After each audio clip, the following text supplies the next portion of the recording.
From me to you, sports talk. What you expect? It ain't about who said it first. It's about who got it right.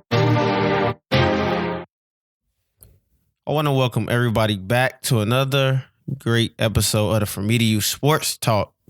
I'm holding the fort down by myself today, but, I can handle it. No big deal.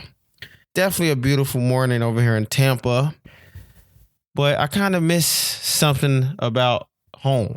Where I come from Cincinnati, Ohio, and around this time, you can definitely tell it's football season. What do I mean by that? Like in the air, it's something that you can just smell in the air. The leaves start to fall off the tree. The wind, it just smells like, I know it might sound crazy, but the air really does smell different. Like I always got this football feeling when I was back home. Down here, it's always beautiful down here. So I don't really get a chance to really have, I would say I really don't get a chance to really embrace the moment, especially things like Christmas and everything, because it's always hot. I'm used to coming from up north. Well, the Midwest, people down here call it up north, but I'm just coming from the Midwest where it's always snowy on Christmas and stuff like that. But it's not like that. So, but I'll definitely say this. I do love the weather down here, and I wouldn't trade it for nothing besides, hurricanes and all that. But I wouldn't say I'd rather go through that, but I'll take this weather than dealing with snow for 3 to 4 months at a time. I'll definitely say that. But speaking of college football, the big dogs at the top and the bottom 25, and I think this goes for the NFL as well, I don't really see too much disparity with these teams at all. What do I mean by that? I think this year is going to be a wild year.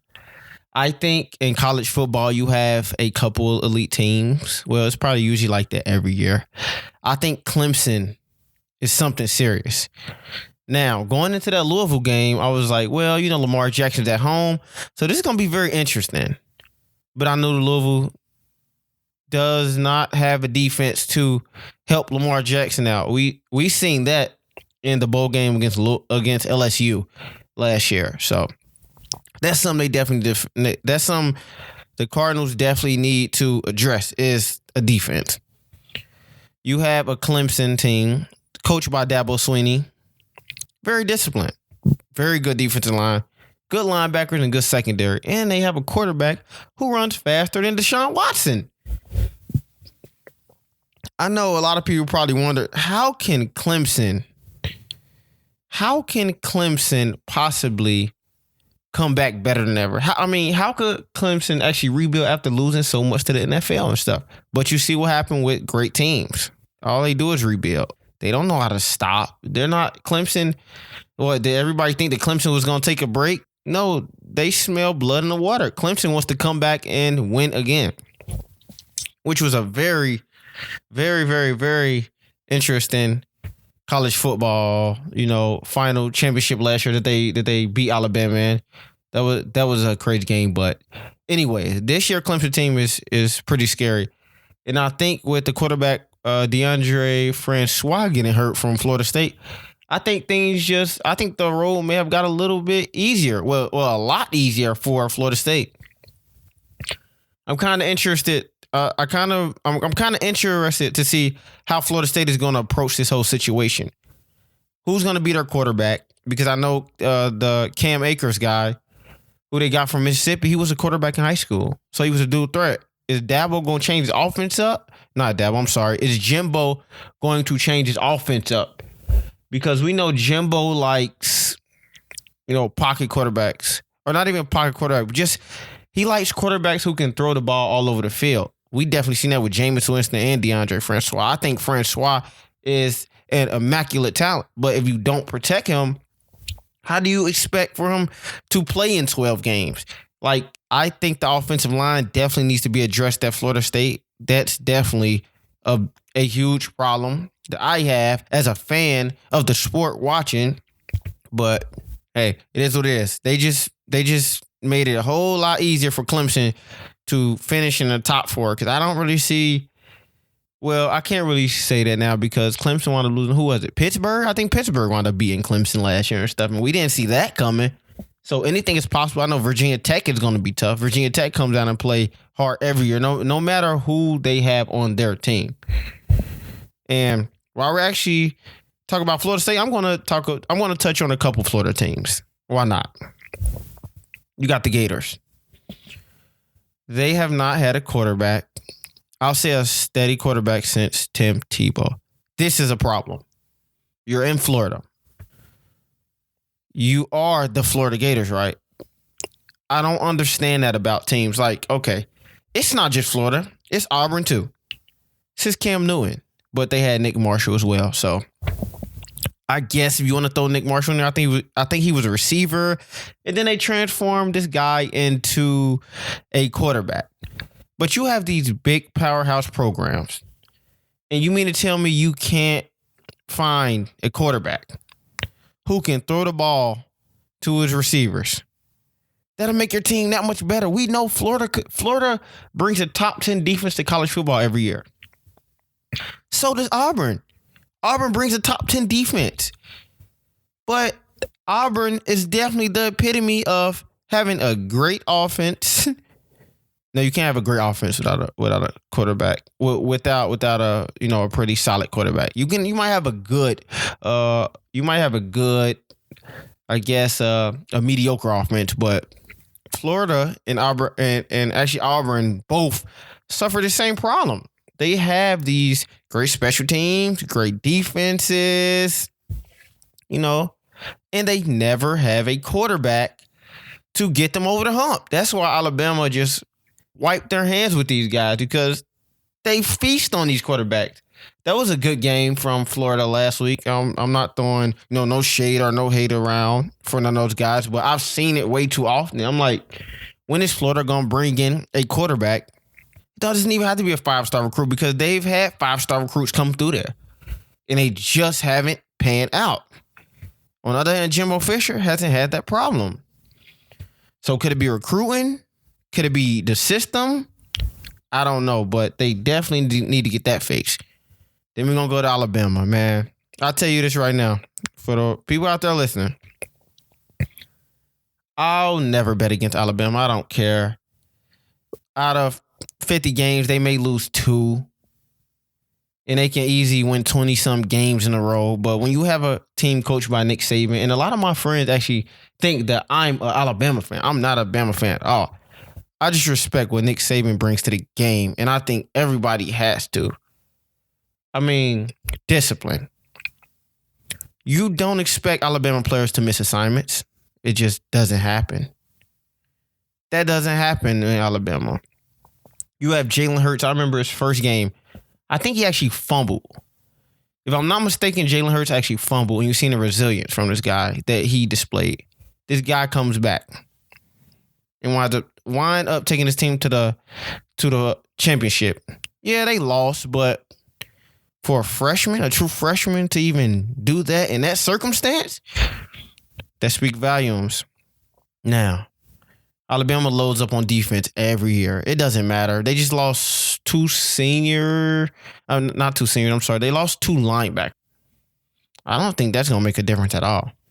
Now, it's going to be interesting to see what happens when they go to Vanderbilt, because, of course, this is going to be, I wouldn't say their first true road test. Well, yeah, I will say that, because they played Florida State and I want to say Atlanta. Yeah, they actually played Florida State in Atlanta. So it was like a home game for both teams, honestly. I mean, it was a neutral site game for both teams. But this time they're going to Vanderbilt. And there's going to be a lot of Vanderbilt fans in there. And it's going to be interesting. I don't expect a blowout. And if it is a blowout, I'll be surprised. But hey, we just seen Howard beat, who was it? I think it was UNLV. So I mean, you never know with you actually never know with these lines and everything. And how can I forget? So let me go back a little bit. How forget about USF, the school I attend. USF looks good. I'll say that they look like they're rounding into form. I really like Quinn Flowers. I said something to him, and I really believe this. I told him he's a playmaker. This is a guy who doesn't put his team in bad predicaments. He knows how to throw the ball away. He knows how to slide. He knows when to make the right move, when to juke, stuff like that. Like, you see some guys play this game and it just look like they really know what they're doing, like, all the time. A la Tom Brady, not comparing Quinn Flowers to Tom Brady, Aaron Rodgers, not comparing him to those guys at all. I think his decision making is good. I've seen a couple overthrows, but that happens in the game, so he can brush that up. But hey, what other team in Florida? I don't. Hey, forget. Anyways, that's that. Back to college football. I think in college football, there definitely needs to be an extended playoff. I don't care for the 4-team thing. I'll tell you why right now. If USF was to win out, right? You really think those voters are going to put them in that 4-team playoff coming from the American Conference? It's not going to happen. Is that fair? No.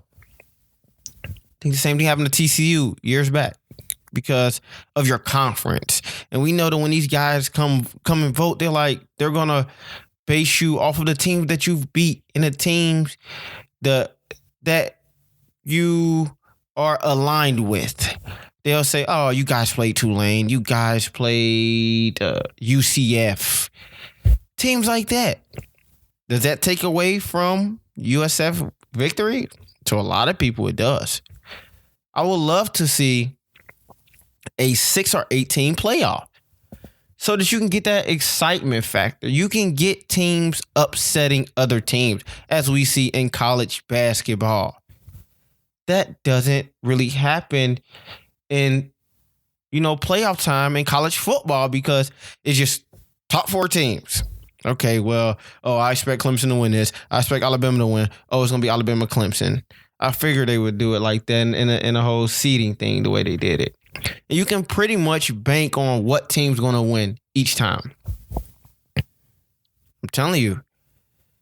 Once you see who the 4 teams are, and then they also try to line it up to make sure certain teams meet. Like, I thought that they was trying to get Ohio State and Alabama rematch from, a couple years ago, but that wasn't happening. Deshaun Watson really wasn't having any of that. He did whatever he wanted on that Ohio State team last year, but that's last year. There's a new Ohio State team this year. They're very young. They lost three personnel of their secondary to the NFL draft. That's big. So they are very young, and they're also talented as well. But hey, that happened. Urban Meyer Urban Meyer knows what to do with talent. He did it at Utah. He did it at, Bowling Green, and he did it at Florida. Urban Meyer definitely knows what he's doing in a college football realm. But I want to talk about NFL now. In NFL, this is my problem with a couple teams. Couple players. Adrian Peterson. I really like Adrian Peterson. I don't know why he chose to go to the Saints. It's almost like an identity crisis. The Saints will never change up who they are, especially with Drew Brees. We know the Saints wants to throw the ball 50 times a game. Even when the Saints are ahead 14-0 in the first quarter, the Saints are trying to put up 50, 60-some points on you. We know Drew Brees led the league in pass attempts with, I think, 42 last year. The Saints aren't going to change. What made Adrian Peterson think that just because you're Adrian Peterson, they're going to give you the ball 25 times? We know the Saints use a running back by committee approach to the game. The Saints don't care about, and I don't even, and it was kind of like, I guess you could say this is going to be a bad marriage, definitely. I can see. Because free agents and running backs especially, you got to make sure that you go to a team that definitely fits you, that definitely fits who you are. That's like when DeMarco Murray went to the Eagles. Why did you do that? You had the best. I mean, I can't tell DeMarco Murray what to do. This is This is a guy who's making millions of dollars, and he's like, hey, I want to go get paid over here. Dallas isn't going to pay me. Okay, cool. But in Dallas, you had the best offensive line, and it's north and south running. Now, with Adrian Peterson, you left the Minnesota Vikings probably due to some, well, how would I say this? I think the Vikings were ready for a new facial change. They was ready for a new makeover, I should say. The Vikings was ready for something different. They probably felt that Adrian Peterson was like probably holding them back.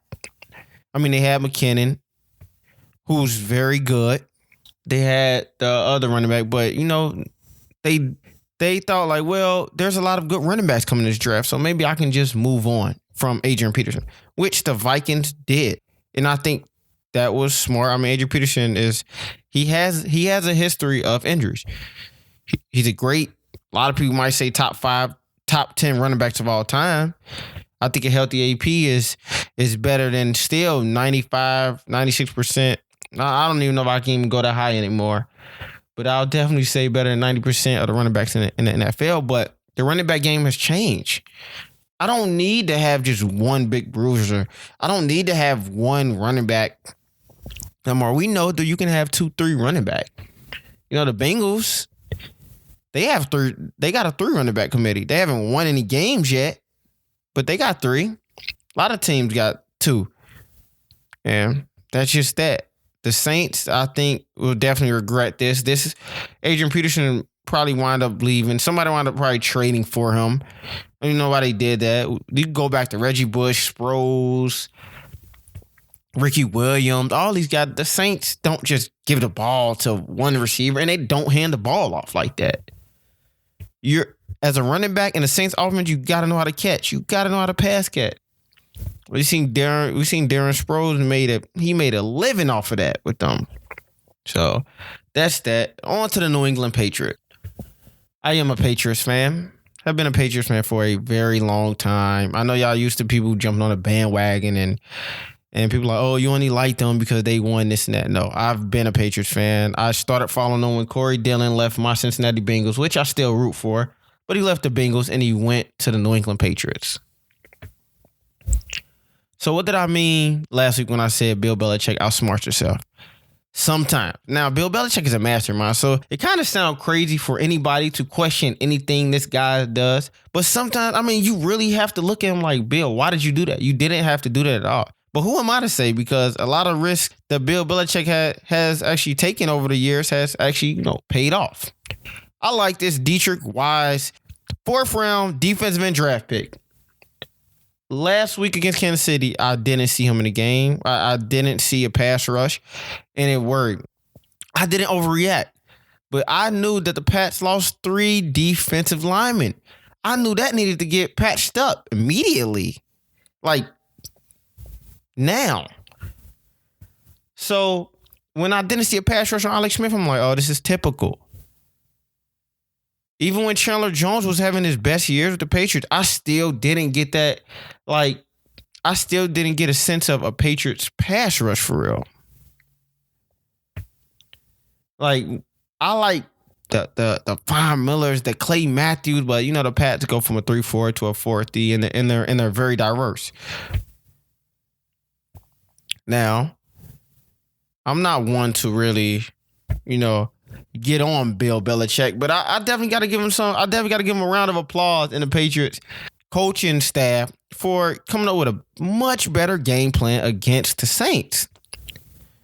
Drew Brees, yeah, he threw for some good yardage, but they was getting in the backfield. I like Trey Flowers a lot. I like Trey Flowers. Trey Flowers and I think I want to say Dietrich Wise. I don't want to get his name wrong. Number 91 for the Patriots. Y'all got to look out for them too. Trey Flowers in his second year. Wise is in his rookie year. So this is going to be interesting right there because the Patriots now have something brewing with 2 defensive ends on the team that I haven't really seen in a while. A Pats pass rush. I was also critical about the running game. I've said this far too often. I think the Pats rely on Tom Brady so much to a fault. Why not let Tom hand the ball off 25 times throughout a game? I think Tom's so great that it's like, okay, let's sit back. We're going to throw. Let's go 5 wide. Let's go 4 wide. Let's go.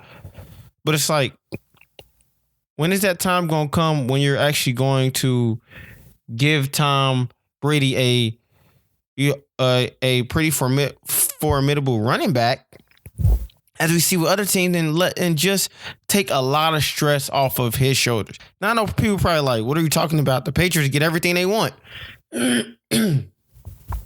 No. Well, to an extent they do. But the Patriots also won't pay people as well. We've seen it. The Patriots will do things the Patriot way, definitely. Things will definitely get done the way the Patriots want it to get done. When I seen Burkhead starting at running back, I was like, what are y'all doing? Is he good? Yes, of course, he's in the NFL. But I didn't see that coming. But that's Bill Belichick for you. He's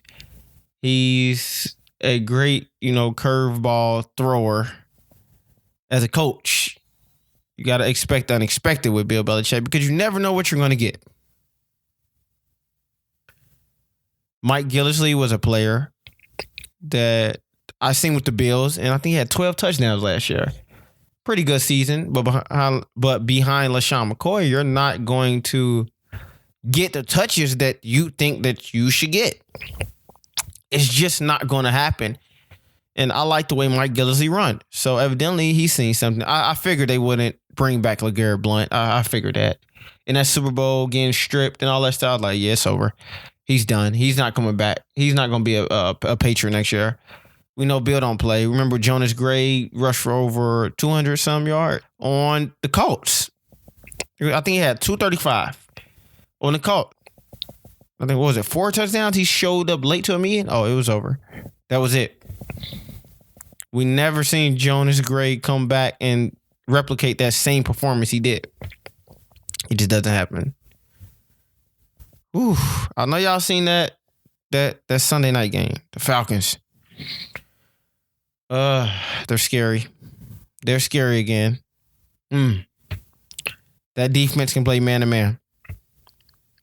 We know the Falcons should have blew the Patriots out in the Super Bowl, which is why I think Bill Belichick went out and went to go get Brandon Cooks, a speedster.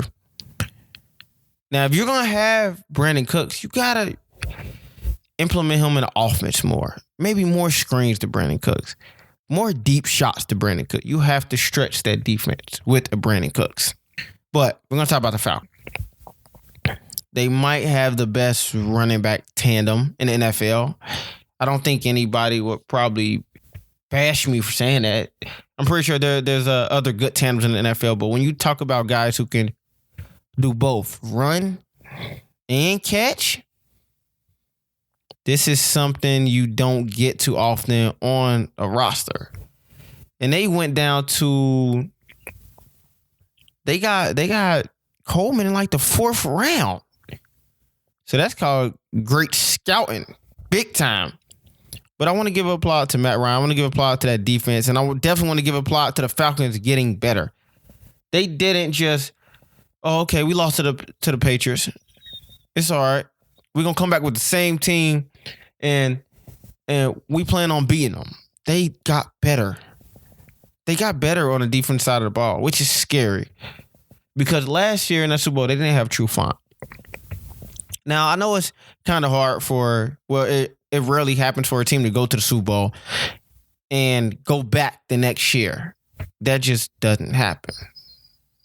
But y'all got to watch out for the Falcons. I think the NFC South is a very tough division. Before the season started, I said that I think that was going to be the most competitive division in the NFL. I see a lot of people, just from reading a couple sources and stuff, I see a lot of people think the AFC West is the best division. I don't know. I don't know. I think it's up in the air. I think when you look at defenses between them two, the AFC West might have the best defense.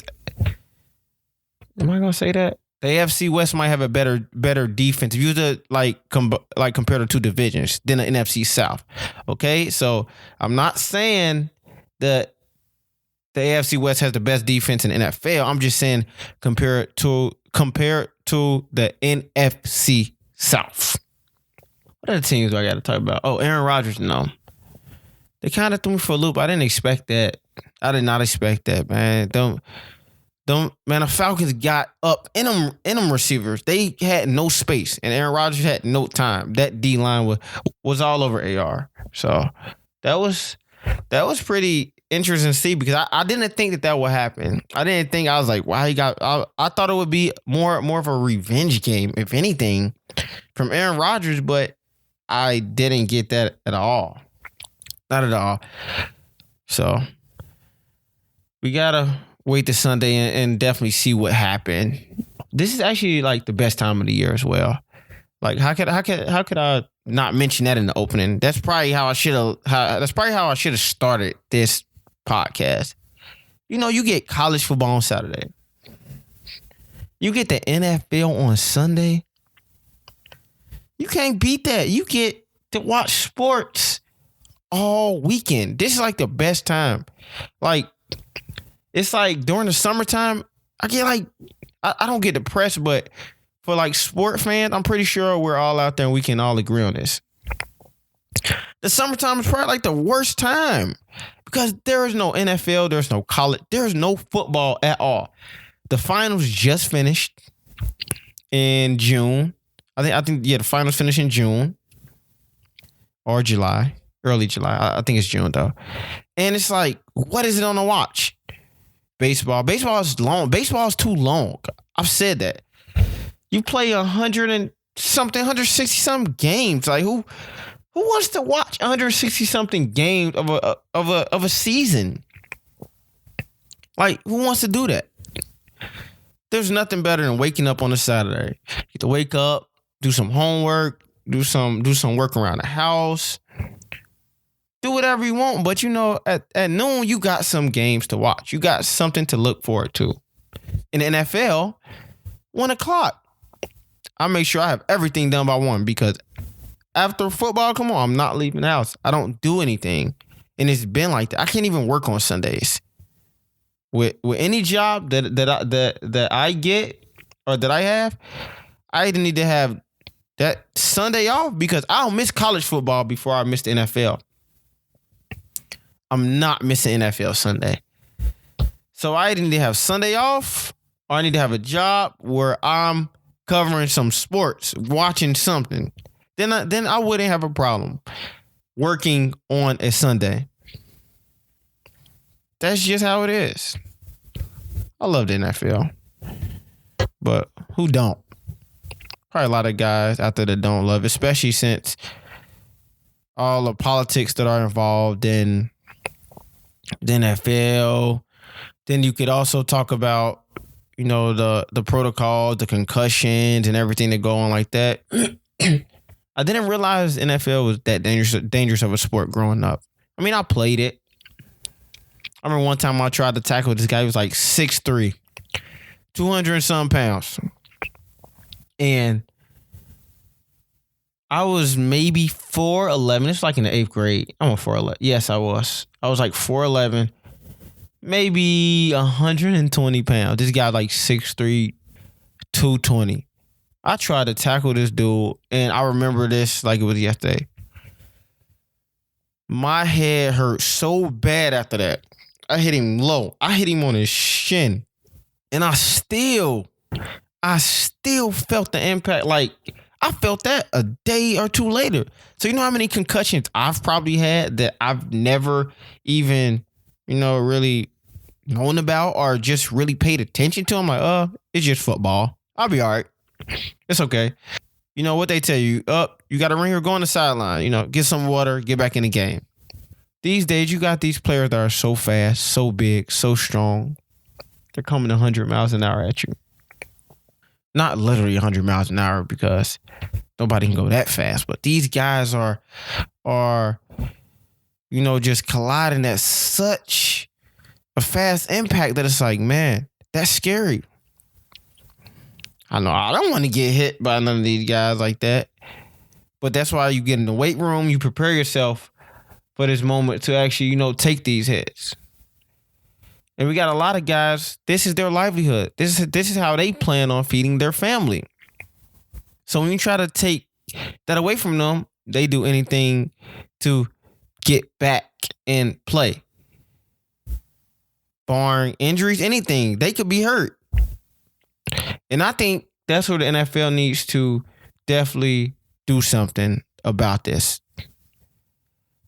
For one, if you're going to go out there and get your brain scrambled, I think NFL players deserve I think they deserve more money than what they're getting paid. Their contracts aren't guaranteed. I've said this before. It doesn't make sense. You got basketball players who are not the stars on the team. These guys are role players making $60 million over 4-5 years, and it's guaranteed. That doesn't make sense. Like I've said before, if I'm Odell Beckham, I'm only making $1 million a year, although it was his rookie contract. But if a guy like, let's say, I think Wesley Matthews is good. But what Wesley Matthews bring to the NBA isn't what Odell Beckham brings to the NFL. So I'm sorry, I keep butchering his name. If Wesley Matthews can't get $80 million, you mean tell me if I'm Odell Beckham, I'm not worth 90, 100? You know how much money I put into the NFL market? You know how marketable I am? You do know the Giants' offense is very bad without me, right? You do know I am in the biggest market, right? You do know I have influenced a bunch of kids, a younger generation, right? So these are things that we must ask ourselves. I don't think NFL players get paid enough to be out there doing all that stuff. But hey, a lot of guys want to change their circumstances and stuff. So they feel as if football is the only way to do that, which it's not. You can be plenty of things in this world. Eventually they'll figure it out. Now, last weekend, and like I always say, it's not about set it first. It's about got it right. So, no, I'm a little late, y'all, but I got to give my take on this as well. I watched the Canelo and Triple G fight. Pretty good, pretty interesting fight. I said Canelo will win the last 4 rounds when I was watching that fight, and I said they're going to make it a tie.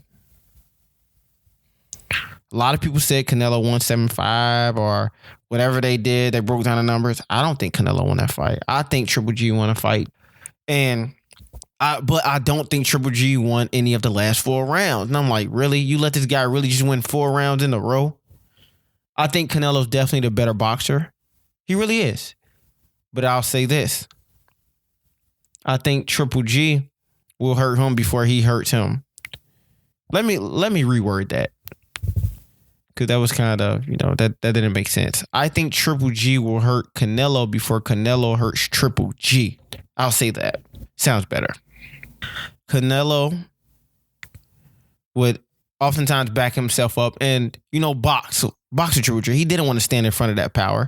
And Canelo caught Triple G with some amazing counter punches. That just doesn't happen to other boxers. Usually, man, somebody get knocked out. Canelo would have floored somebody usually. Nah, not with Triple G. Triple G was taking that. Getting hit right in the neck. Boom. Oh, give me that. Getting hit right. Uppercuts. He Triple G, like, your power doesn't faze me. Canelo didn't want to get hit by Triple G power, which is smart. I mean, at the end of the day, it's boxing. Who wants to stand in front of somebody and get hit if they don't have to? I definitely give it to Canelo for, playing it smart, but I want to talk about the promoters and the judges and whoever else has something to do with this fight. I'm not fooled at all. We know Floyd stole some of your juice.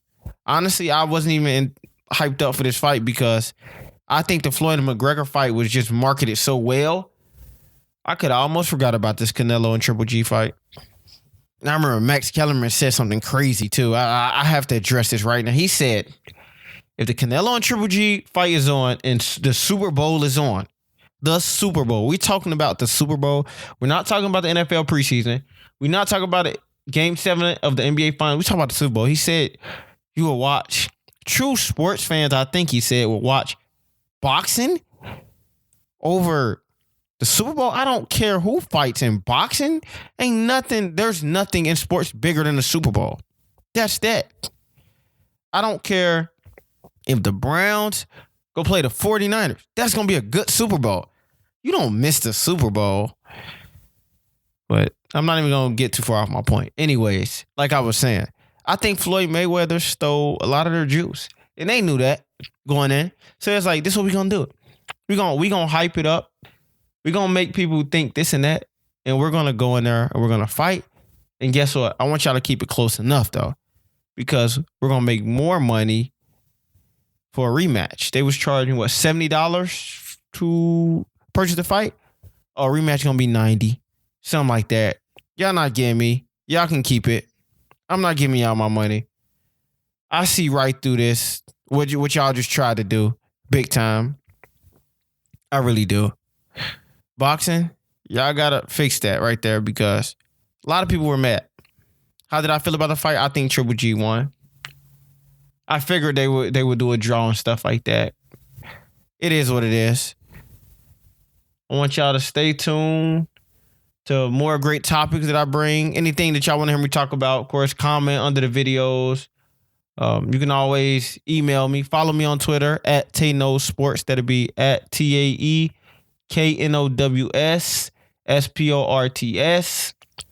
Also, go on my Facebook like page at Jontae M. Davis. That'll be JONTAE M. Davis. M as in Mike. Also, subscribe to the podcast and subscribe to the YouTube channel, guys. Please. From me to you, Sports Talk. I'm pretty sure if y'all stumbled upon this video, then I'm pretty sure you're interested if you don't actually made it this far in the video. So I come back and I bring you great, enticing information. Like I always say, it's not about who said it first. It's about who got it right. With that being said, from me to you, signing out.